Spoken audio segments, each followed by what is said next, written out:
What's up, Call of Duty fans? Welcome back to Checkmate Gaming. A lot going on in the world, but we want to stop and take a pause to recap over everything going on in the Challenger scene over the last weekend, where they played through the Challengers Cup number 3 across the APAC, European, and North American regions.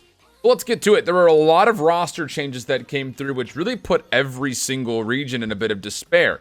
Starting with the APAC region, come to know Renegades and Mindfreak being the top 2 squads overall.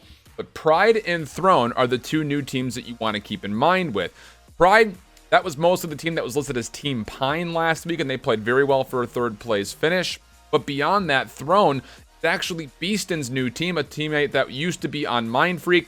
He got dropped for a player called Limax, who is an up-and-comer, I suppose. I've seen nothing on him, no information, could not tell you much about who he was before this tournament in specific.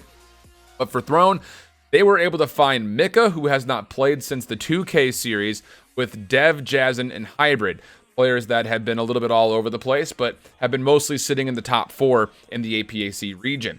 Taking a look at our first round of action, Mindfreak was not able to do much versus Renegades. I have it listed as a W and an L, but I went back and re-looked after I made the graphic, and it was a 3-0 for Renegades, who have dominated through the APAC region thus far. For Pride and Throne, though, these are 2 squads that, outside of Libel and Vertex from Japan, will likely be in the top 4 pretty much from here on out. And it was a close 5-game series that Throne were just barely able to take in the Search and Destroy. Then we get Throne, Beaston, playing up against his former team of Mindfreak. Would he be able to find some revenge?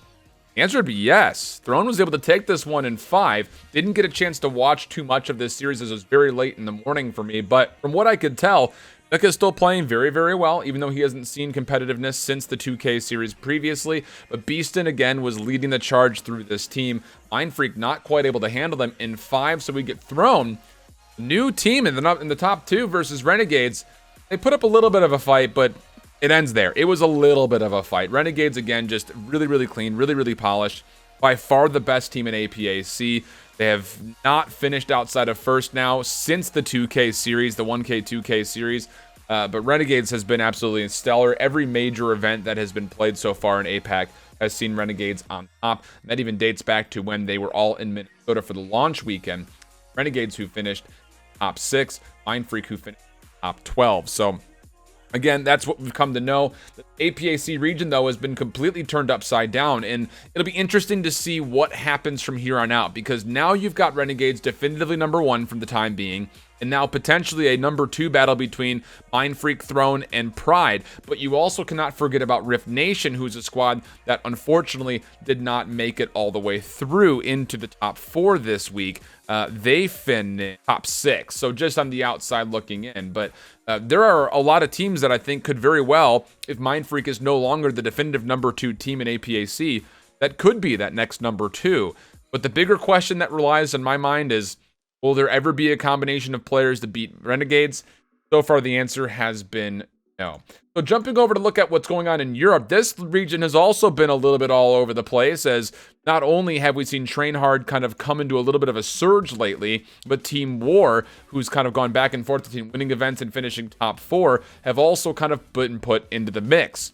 Now, the other weird thing here was the fact that Mad Cat was dropped off of the team called the Pipeline Punchers, or mostly known as the Royal Ravens Academy squad, which is very interesting. Defrag, who was on Trainhard, would now be on that squad, and they did not finish in the top 4 as you take a look here at the bracket for what our final 4 teams were.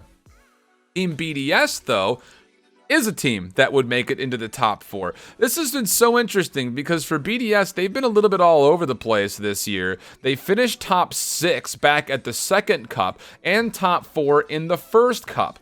But everything else in between has mostly been top 16 or even a top 32 finish that they had last week at the Florida region. So Europe's right up in the air right now, and with a lot of roster changes that came through, anyone seems to pretty much be able to beat anybody. In the winners finals, we would get Team War versus Trainhard.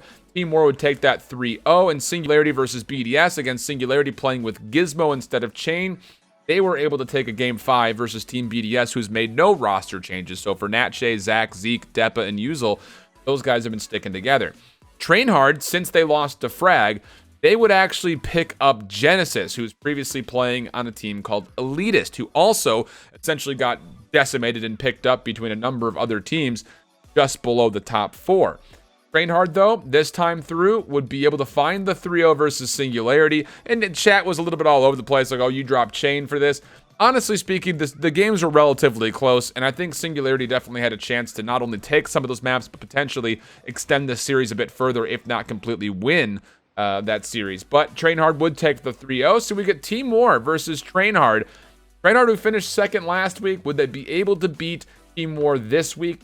The answer would be no. Team War looked way too solid. A very close series, though, all the way through this one. All 3 maps very, very tight, but Train Hard not quite able to get over the hump, which is currently Team War in the European region. Now we go over and take a look at North America, and it's hard to kind of put a thumb on North America because rosters change regularly. Some of the rosters that do stay together are getting a little bit better, and they're competing at a higher level.